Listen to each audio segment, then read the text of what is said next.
Leather Kanye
अस्सलाम वालेकुम class, आपको मेरी आवाज़ आ रही है?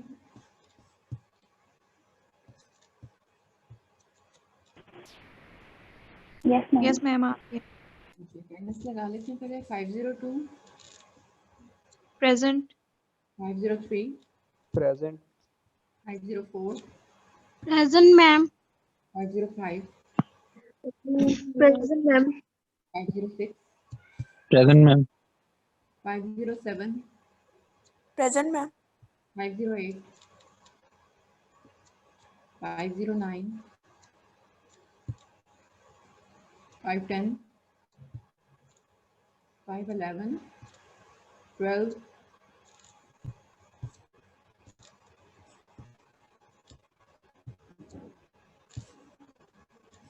13, 14, 15, Present.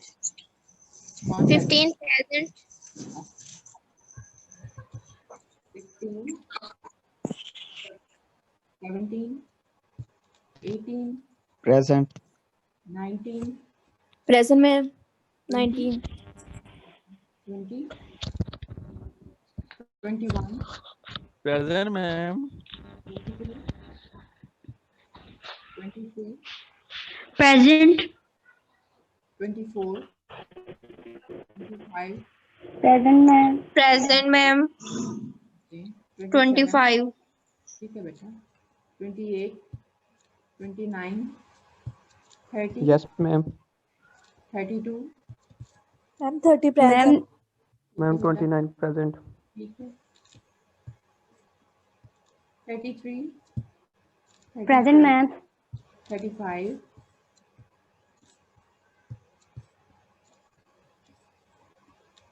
35, Ma'am, 32 net issue है. ठीक है, मैंने इसके लगा दी।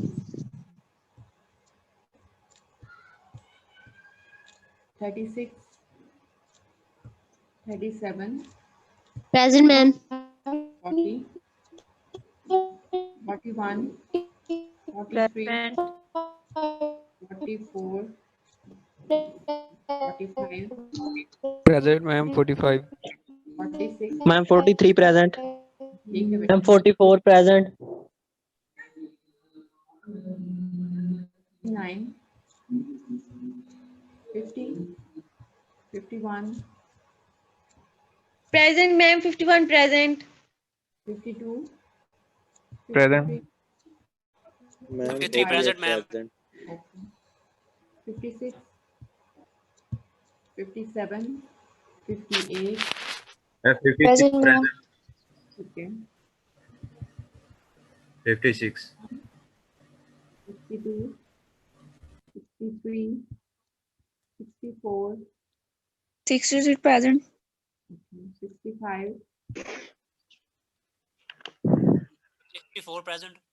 ठीक है, 67, 68, Present, ma'am. मैम 18 भी प्रेजेंट, मैंने अभी ज्वाइन किया है. मैम रोल नंबर 14 भी प्रेजेंट. मैम 48 भी प्रेजेंट। मैम 28 भी. ठीक है बेटा, 53, ma'am. 45 भी प्रेजेंट है. मैम एक दफा फिर कॉल कर दें। मैंने मैम 66। मैम 66। अभी स्टूडेंट्स की मैंने प्रेजेंट मार्क कर दिए, लेकिन ये सिर्फ आज के लिए था, ठीक है। नेक्स्ट वीक से जो लोग प्रेजेंट होंगे उन्हीं की अटेंडेंस मार्क होगी। ओके, जो हम लोग लास्ट लेक्चर में पढ़ रहे थे और आपको थोड़ा सा मुझे लग रहा था कि आपको ठीक तरह समझ में नहीं आया, तो एक तो वो लेमा हम दोबारा उसे थोड़ा सा देख लेते हैं, और एक पैरामीटर जो एक्चुअली हमें करना था उसे हम करते हैं, ठीक है। आपने स्क्रीन सबको नज़र आ रही होगी, और अगर कहीं कोई प्रॉब्लम है तो आप मुझे बता सकते हैं अगर समझ में नहीं आया, ठीक है। लेमा 5.1 आपको पता है कि हमने इसमें पढ़ा था कि अगर हम किसी इनर प्रोडक्ट का डेरिवेटिव ले रहे हो तो पहले हम फर्स्ट फंक्शन का डेरिवेटिव लेंगे प्लस डेरिवेटिव सेकंड फंक्शन में होगा, ठीक है। लेमा क्या था, let alpha be a unit speed curve then for every s such that kappa not equal to 0 this side T and B is an orthonormal set. ये orthonormal set होगा और orthonormal होने के लिए हमें प्रूव करना था कि एक तो ये यूनिट वेक्टर्स होंगे, दूसरा ये कि ये जो है ऑर्थोगोनल होंगे। टी एंड और बी जो है ये यूनिट वेक्टर्स हैं। कैसे हैं? क्योंकि आप देखें टी हम कैसे फाइंड करते हैं, टी को हम लोग अल्फा प्राइम ऑफ एस लेते हैं, ठीक है। और अगर आपको पता है कि अल्फा प्राइम ऑफ एस का जो मॉडुलस है इन केस ऑफ यूनिट स्पीड का वो 1 आता है। तो अगर हम लोग अल्फा प्राइम ऑफ एस को उसके मॉडुलस से डिवाइड भी कर दें तो भी आपके पास अल्फा प्राइम ऑफ एस ही रहता है। इसलिए टी जो है वो एक यूनिट स्पीड का हो गया। यूनिट वेक्टर बनाने के लिए हम लोग करते क्या है, किसी भी वेक्टर को उसके मॉडुलस से डिवाइड कर देते हैं, उससे आपके पास जो गिवन वेक्टर है वो यूनिट वेक्टर होता है। तो इसी तरह जब आप n फाइंड करते हैं तो t प्राइम ओवर सेपरा करते हैं और सेपरा की वैल्यू क्या है, modulus of t prime. This means कि n जो है वो t prime over modulus of t prime हो जाता है। तो इस तरह वो भी एक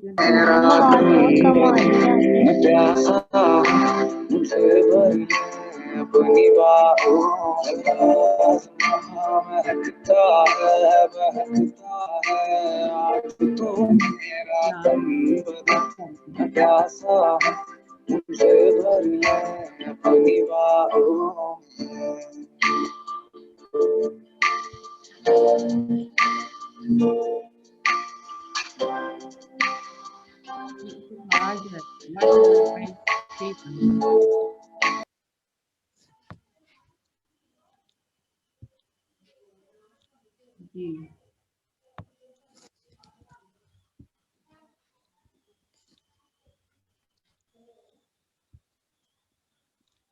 जी क्लास, अगर आप लोगों को अल्लाह ताला ने इज्जतदार जगह दी हुई है तो आप लोगों को क्यों समझ नहीं आती है? आप जिसकी यूनिवर्सिटी के स्टूडेंट्स हैं, अगर आपने ऐसे ही करना है तो आप फिर मत पढ़ें। जहाँ भी ऐसी तकलीफ लग रही है आप वहीं पे मैम हमें नहीं पता ये कौन है।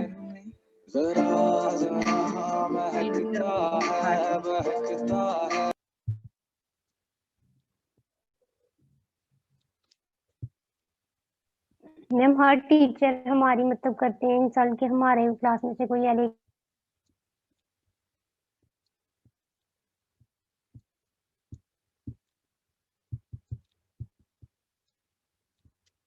चलें, मेरी बात आप याद रखें कि अगर आप किसी साथ बुरा करते हैं तो अच्छा उसके अपने साथ भी नहीं हो सकता, ठीक है, चाहे वो आपकी क्लास में हो या ना हो।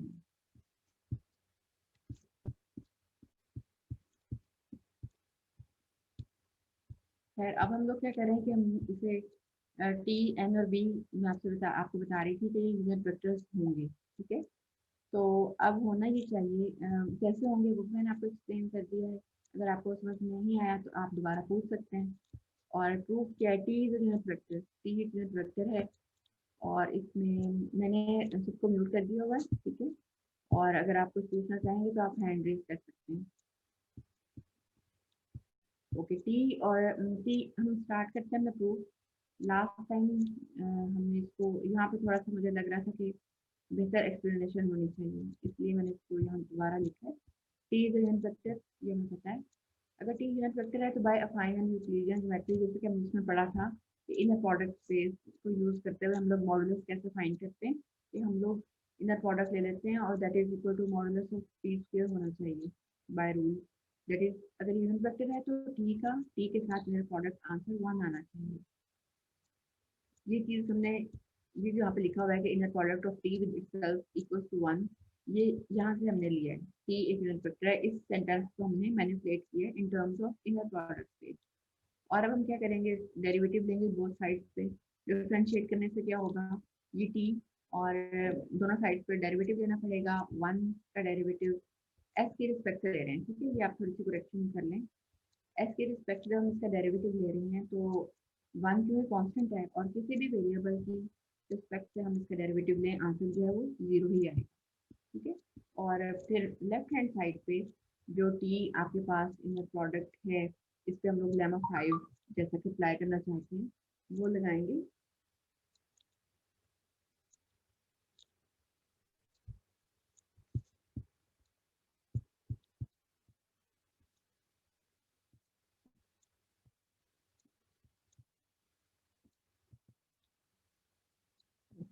ठीक है। अब आप लोग स्क्रीन देख सकते हैं और इसमें टी और टी का नेट प्रोडक्ट 1 के इक्वल लिया है। और लिया क्यों है? क्योंकि टी एक यूनिट वेक्टर है और हम दोनों साइड पे डेरिवेटिव लेंगे, तो 1 का derivative with respect to any variable वो 0 होगा, ठीक है। और यहाँ पे हम लोग एक्स के रिस्पेक्ट टू वेरिएबल लेंगे। ये जो टी है ये इसको आप एस में कन्वर्ट कर लेंगे बाद में। अब ये जो इस लेफ्ट हैंड साइड पे लेमा 5.1 अप्लाई करने से पहले फर्स्ट जो मेंबर है टी उसका derivative plus derivative of second member, ठीक है। और अब इक्वल टू 0। और आपको यहाँ से पता है कि आप जब कोई से दो inner product of X Y is equal to inner product of Y X, यानी कि अगर आप इनकी प्लेसेस को चेंज भी कर दें तो कोई फर्क नहीं पड़ता इन केस ऑफ रियल नंबर। ये हमने प्रूफ भी किया था, ठीक है। तो अगर अब इसको मैं रिप्लेस कर देती हूँ, टी को फर्स्ट प्लेस पे ले आती हूँ, D T by D S को सेकेंड प्लेस पे ले आती हूँ, ये दो एक जैसी चीज़ें हमारे पास आ जाएंगी। हम इसे 2 times T product of T with D T by D S कह सकते हैं इक्वल टू 0। और D T by D S का मतलब क्या होगा? T prime of X. तो क्योंकि 0 नहीं हो सकता, this means inner product of T prime equal to 0। ये क्वेश्चन नंबर 1 होगी जो हम प्रूव करेंगे, ठीक है। लास्ट टाइम मैंने आपसे ये भी कहा था कि आप ये भी रीजन यूज कर सकते हैं कि टी क्योंकि यूनिट वेक्टर है और टी का जो डेरिवेटिव लेंगे तो कांस्टेंट होगा, वो 0 होगा, और 0 के साथ कोई इनर प्रोडक्ट लेंगे तो आंसर 0 ही आएगा। वो भी ठीक है, लेकिन ये ज़्यादा बेहतर है क्योंकि इसमें लेमा 5.1 का जिक्र किया हुआ और इसमें हम इसको यूज़ करें डायरेक्टली, तो ये ज़्यादा बेहतर होगा कि आप इसको यूज़ करें, ठीक है। अब नेक्स्ट एन जो है वो हमें पता है उसका by formula T prime over kappa है और T prime equals to kappa N, ठीक है। तो हम यहाँ पे जो टी प्राइम है इक्वेशन नंबर 1 में इसको कैपा एन से रिप्लेस कर देंगे, ठीक है। T with kappa N equals to 0। और फिर उसके बाद क्या होगा, यहाँ से हम लोग कैपा को कॉमन ले लेते हैं और टी और एन का इनर प्रोडक्ट जो है वो 0 के इक्वल रखते हैं। अब हमें पता है कैपा 0 नहीं हो सकता। क्यों नहीं हो सकता? क्योंकि ये लेमा स्टेटमेंट में गिवन है कि जो सारा काम हम करें ये स्ट्रेट लाइन के लिए नहीं है। कैपा के 0 होने का मतलब स्ट्रेट लाइन होना है, तो कैपा 0 नहीं हो सकता है कि इनर प्रोडक्ट ऑफ टी और एन 0 होगा। और इनर प्रोडक्ट मीन्स क्या होता है? अगर हमें गिवन ना हो तो हम डॉट प्रोडक्ट लेते हैं और डॉट प्रोडक्ट अगर 0 हो जाए तो इसका मतलब होता है कि वो दोनों वेक्टर्स परपेंडिकुलर हैं। तो दिस इम्प्लाइज टी और एन वो ऑर्थोगोनल होते हैं, ठीक है। ऑर्थोगोनल होने का मतलब यही है कि वो परपेंडिकुलर होंगे। इसके बाद आप लोगों ने जब इसमें बुक में से जो यहाँ पे पोर्शन था ये टी एन जो है 0 हो गया और ये ऑर्थोगोनल प्रूफ हो गई। और बी जो है क्योंकि टी और एन का क्रॉस प्रोडक्ट इक्वल है और लेमा 3.3 में हमने पढ़ा था और हम खुद भी जानते हैं कि अगर कोई दो वेक्टर का हम लोग क्रॉस प्रोडक्ट लें तो जो रिजल्टिंग वेक्टर होता है वो उस प्लेन के परपेंडिकुलर होता है जहाँ पे वो दोनों वेक्टर लाई कर रहे होते हैं। और इसका मतलब ये हुआ कि बी जो है वो टी के भी परपेंडिकुलर है और एन के भी परपेंडिकुलर है, और ये हम लोग शो करना चाहते थे क्योंकि टी एन और बी ऑलरेडी वेक्टर्स हैं, ये तो हम जानते हैं, लेकिन हमने इनका प्रूफ भी कर दिया कि ये परपेंडिकुलर नहीं है, तो ये ऑर्थोगोनल प्रूफ हो गई। ये था लास्ट टाइम जो आपने पढ़ा था और उसमें मुझे लग रहा था कि शायद कुछ आपको वैसे समझ में नहीं आया। तो अब हम लोग चलते हैं अपने जो फ्रेनेट-सेरेट थ्योरम जो हमारा टारगेट था। ये प्रोपोजिशन 3.4 है। ये सब चीज़ें उस बुक में अवेलेबल हैं जो मैंने आपके साथ शेयर की है। इस प्रोपोजिशन 3.4 में फ्रेनेट-सेरेट थ्योरम है। Let alpha S be a unit speed curve with kappa not equal to 0। Alpha unit speed curve है मींस कि alpha prime modulus equals to 1 and kappa 0 ना होने का मतलब ये है कि स्ट्रेट लाइन को हमने अपनी कर्व के लिए इसमें से फिलहाल निकाल दिया है। एंड फ्रेनेट-सेरेट ऑपरेटर भी इस अल्फा के लिए हमारे पास मौजूद है जिसमें curvature, torsion, T, unit vector, tangent vector, principal, normal और बायनॉर्मल, ये सब मौजूद है। देन नंबर ए है T prime of S equals kappa N, B है N prime of S is equal to minus kappa T plus torsion B, and C B prime S equals to minus torsion N. ये हमने prove करना है। और ए में देखें by definition हमें पता है N equals to T prime over kappa है और यहाँ से हम लोग T prime equals to kappa N लिख सकते हैं। तो ये जो है फर्स्ट प्रूफ हो गया। सेकेंड वन के लिए हमने थ्योरम पढ़ा था लास्ट लेक्चर में जिसमें हमने ये पढ़ा था कि अगर बेसिस हो हमारे पास तो हम किसी भी वेक्टर को उनकी लीनियर कॉम्बिनेशन के तौर पे लिख सकते हैं, ठीक है। और अगर आपको भूल गया तो मैं इसको शो कर देती हूँ यहाँ पे,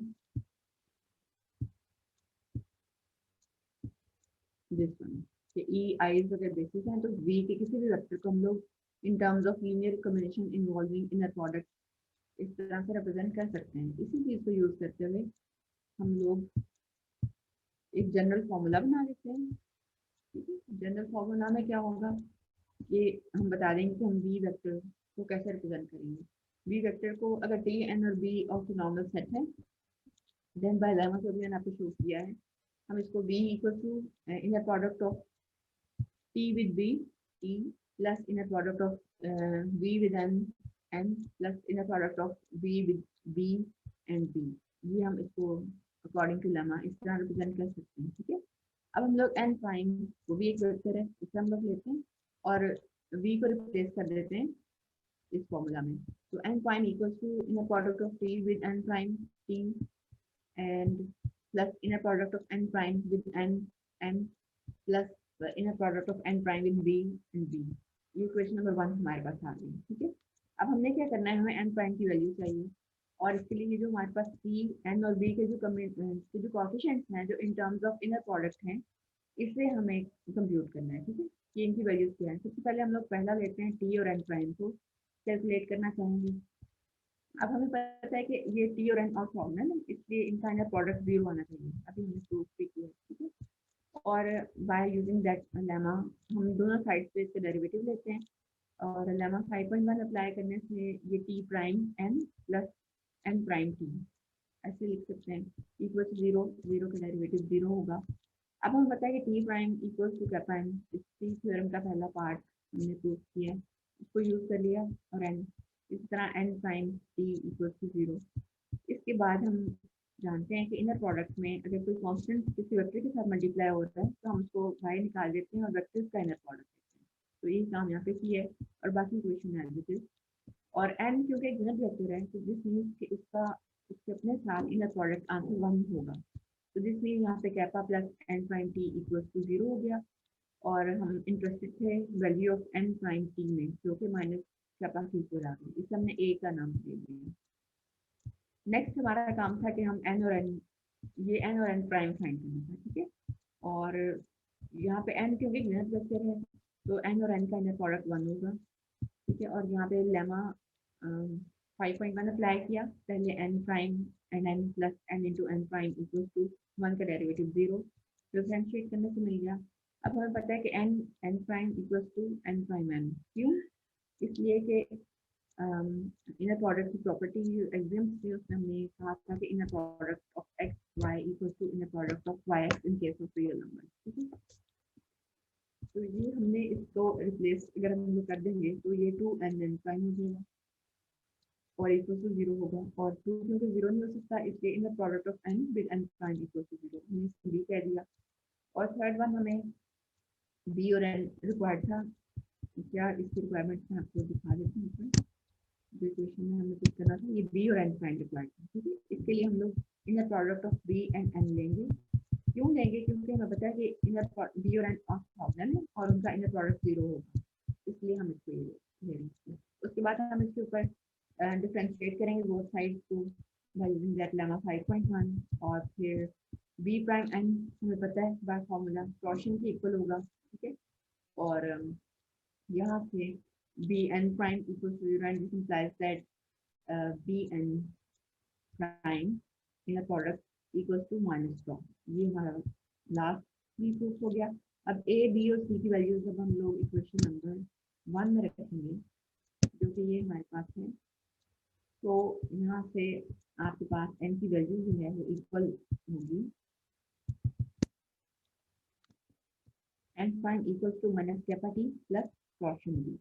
यहाँ पे एक और आप करेक्शन कर लें कि जो टॉर्शन का फॉर्मूला है torsion equal to minus inner product of B with N prime, ठीक है।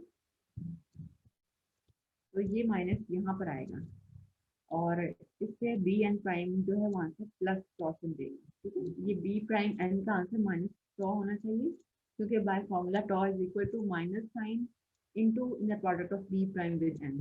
तो यहाँ से आपका ये प्लस होगा सी में, इसको आप करेक्ट कर लें। इसके बाद अब हम लोग ये काम जो है बी प्राइम के लिए करेंगे, ठीक है। Now we take B equal to B prime, उसी इक्वेशन में हमने बी को रिप्लेस कर दिया बी प्राइम से, उससे हमारे पास इक्वेशन नंबर 2 आ गई। और हम इस तरह 1 बाय 1 इन सब टी एन और बी के कोएफिशिएंट्स को इवैल्यूएट करेंगे। पहले हमने बी और टी में बताया ऑर्थोगोनल है, इसलिए इनको ले लिया, इनर प्रोडक्ट इनका 0 रख दिया, बी ऑर्थोगोनल। फिर इनको डिफरेंशिएट किया और हमें पता है कि टी प्राइम जो है कैपा एन के इक्वल है, इसलिए यहाँ पर कैपा एन रख दिया टी प्राइम को। और उसके बाद उनके हम जानते हैं by axioms of inner product, ये कांस्टेंट जो है उसको हम बाहर निकाल देंगे इनर प्रोडक्ट में से और वेक्टर्स का इनर प्रोडक्ट लेंगे। तो जब हमने यहाँ से कैपा को इनर प्रोडक्ट से बाहर रखा तो बी और एन रह जाएंगे, और बी और एन क्योंकि ऑर्थोगोनल है तो दिस मीन्स कि इसका आंसर 0 होगा। और आपके पास सिर्फ ये B prime T equal to 0 रहते हैं, इसको A1 कह दिया।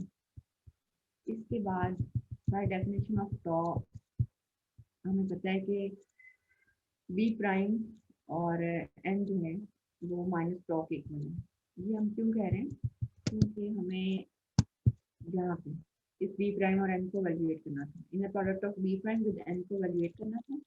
और बाय फॉर्मूला हमें पता है कि tau is equal to minus inner product of B prime with N. तो अगर माइनस साइन यहाँ पर नहीं है तो फिर हम लोग टॉ के साथ नेगेटिव ले लेंगे। टॉ के साथ नेगेटिव लेने से ये आपके पास B prime and N inner product equal to minus tau होगा, इसे A2 कह देंगे। अब लास्ट में जो ये B prime and B inner product है उसको वैल्यूएट करना है। इसको वैल्यूएट करने से क्या होगा कि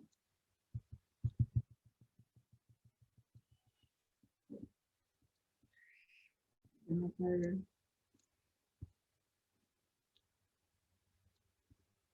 बी हमें पता है सेम स्ट्रक्चर है, और इसकी हम बी के साथ जब इनर प्रोडक्ट लेंगे तो आंसर 1 होगा। डिफरेंशिएट करेंगे, राइट हैंड साइड पे 1 का डेरिवेटिव 0 आ जाएगा और लेफ्ट हैंड साइड पे लेमा 5.1 अप्लाई हो जाएगा। और फिर हम बी प्राइम बी को इक्वल रख सकते हैं बी प्राइम के, ठीक है। तो उससे क्या होगा कि ये 2b B prime inner product होगा दैट इज इक्वल टू 0, और 2 0 नहीं हो सकता, this means B prime equal to 0। और हम इसको ये जो A1 A2 और A3 है इन सब वैल्यूज को जब हम लोग इक्वेशन 2 में पुट करेंगे तो B prime equal to minus torsion N हमारे पास आंसर आ जाएगा, ठीक है। बाकी दोनों 0 होंगे। और अगर हम लोग इसको चाहें तो इस प्लैनेट सेरेट जो थ्योरम है इसको इन टर्म्स ऑफ मैट्रिक्स भी रिप्रेजेंट कर सकते हैं। और ये जो इक्वेशन हमारे पास बनती हैं हम लोग प्लैनेट सेरेट इक्वेशंस भी कहते हैं। अब आपको देखें कि ये जब हम इसको मल्टीप्लाई करेंगे इस रो को इस कॉलम के साथ तो टी प्राइम की वैल्यू कैपा टी ही आएगी, ठीक है। ये बात फर्स्ट रो को इस कॉलम के साथ मल्टीप्लाई करना है तो टी के साथ 0 हो जाएगा और ये कैपा एन रह जाएगा, ठीक है। 0 टी के साथ मल्टीप्लाई होगा और कैपा एन के साथ मल्टीप्लाई होगा और 0 जो है ये बी के साथ मल्टीप्लाई होगा, तो T prime equal to kappa N रह जाएगा। और अगर आप देखना चाहें तो थ्योरम में भी यही था, T prime is equal to kappa N. इसके बाद अगर आप सेकेंड रो को इस कॉलम के साथ मल्टीप्लाई करें तो minus kappa T plus 0 N plus torsion B होगा, तो minus kappa T plus torsion B N prime की वैल्यू आती है। और अगर आप देखना चाहें थ्योरम में तो वहाँ पे भी N prime equal to minus kappa T plus torsion B. इसके बाद जो लास्ट वन है, लास्ट रो को अगर हम इस कॉलम से मल्टीप्लाई करते हैं तो 0 into T and minus torsion into N होगा और 0 इंटू बी होगा, तो बी प्राइम की वैल्यू माइनस टॉर्शन एन हो जाएगी। और अगर आप यहाँ चेक कर लें B prime equal to minus torsion N, यानी कि हम लोग इसको कर सकते हैं एक मैट्रिक्स के फॉर्म में भी रिप्रेजेंट कर सकते हैं। और ये जो है ये साइनेसॉइडल इक्वेशंस भी कहते हैं हम इसे, ठीक है। और इसके इसके बाद हम एक और डिस्कस कर लेते हैं, ये यही फ्रेंड ऑपरेटर्स जो है नॉन यूनिट स्पीड कर्व के लिए इसकी क्या शेप होगी, ठीक है। Let alpha be a regular curve in RC then the following hold. ये जो आपके सामने इस वक्त मौजूद है ये भी फ्रेंड ऑपरेटर्स है, लेकिन ये नॉन यूनिट स्पीड कर्व के लिए। इसमें देखें T dot equals to kappa modulus या norm of alpha dot N and N dot equals to minus kappa alpha dot norm T plus torsion alpha dot norm B and B dot equal to minus torsion alpha dot norm N होगा, ठीक है। और फिर इसके बाद हम आप यहाँ से देख सकते हैं कि अगर ये यूनिट स्पीड कर्व के लिए होता तो अल्फा डॉट उस केस में नॉर्म 1 के इक्वल आ रहा होता है। तो दिस मीन्स के यही वो थ्योरम है एक्चुअली। और इसमें अगर आप यूनिट स्पीड कर्व को के लिए मॉडिफाई करना चाहें तो आप अल्फा डॉट नॉर्म को 1 के इक्वल रख सकते हैं। तो दिस मीन्स कि ये T dot equals to kappa N और in case of unit speed curve और N dot equal to minus kappa T plus torsion B and B dot equal to minus torsion N हो जाएगा, लेकिन ये unit speed के लिए होगा। और ये जो है ये एक्चुअली जो आपके सामने ये नॉन यूनिट के लिए, और दोनों में डिफरेंस सिर्फ इतना ही है कि यूनिट स्पीड कम है क्योंकि अल्फा डॉट का नॉर्म 1 हो जाता है और इसमें नहीं होता। अब अगर आपको इसमें कोई भी प्रॉब्लम है तो आप लोग पूछ सकते हैं, मैं इसको आपको अलाउ कर देती हूँ कि आप अनम्यूट कर सकें। ओके, फायजा और उसामा इन सब दोनों को प्रॉब्लम है।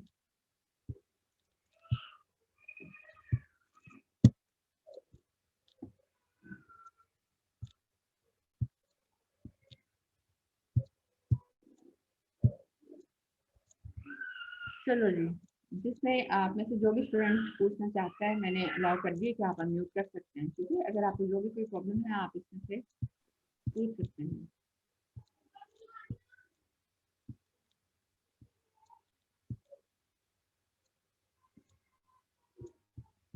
स्क्रीन भी मैं शेयर कर देती हूँ। मैम जी मैम जब अटेंडेंस हो रही थी तब मेरा डिस्कनेक्ट हो गया था, तो मेरी अटेंडेंस रहती है, अटेंडेंस लगा दी। ठीक है, कुछ और? मैम रोल नंबर 13 जी मैम 27 नंबर। मैम 66 ठीक है, इससे रेलेवेंट बताइए। मैम 27 मैंने आपको बताया कि अटेंडेंस मैंने सबकी लगा दी है, ठीक है। अब आप मुझे ये बताएं कि आपको ये जो लेक्चर है इसमें कोई प्रॉब्लम है तो आप डिस्कस कर सकते हैं।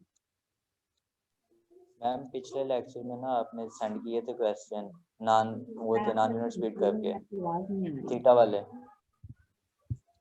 लास्ट लेक्चर जो थीटा वाला क्वेश्चन है उसको मैंने आपसे कहा कि आप उसको सॉल्व करें, और जहाँ पे वो सॉल्व नहीं हो रहा ना वो पिक्चर मुझे भेज दें ताकि मैं आपको वहां से गाइड कर दूं कि इसमें क्या करना है।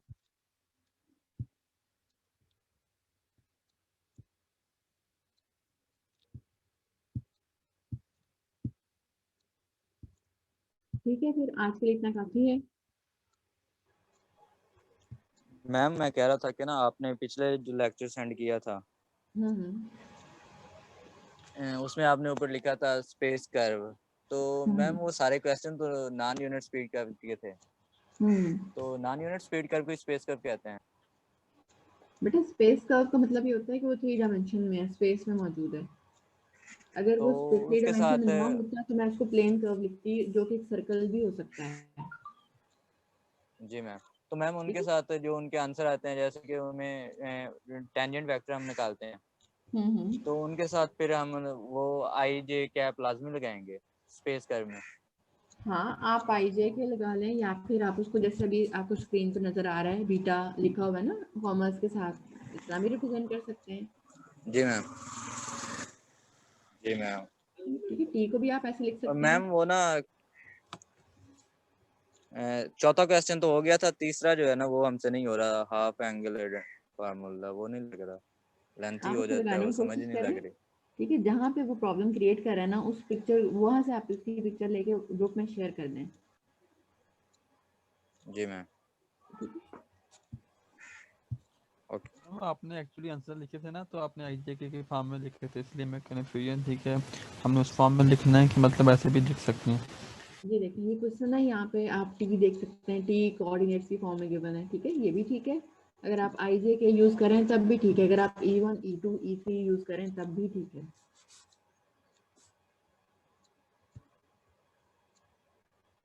बस आंसर ठीक होना चाहिए और फॉर्मूला आपने ठीक अप्लाई किया हुआ है।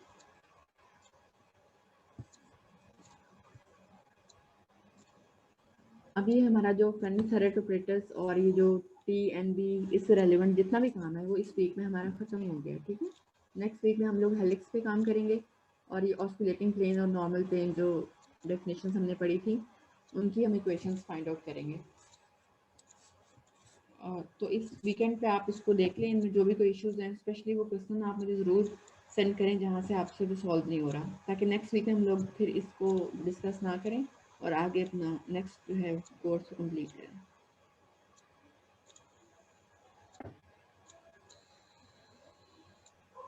जी मैम इंशाल्लाह। ओके ठीक है, फिर आप लोग ज़रा क्वेश्चंस को करें। मैम आज वाले नोट्स सेंड कर दीजिए। हाँ वो मैं आपको भी सेंड कर देती हूँ। अल्लाह हाफिज़।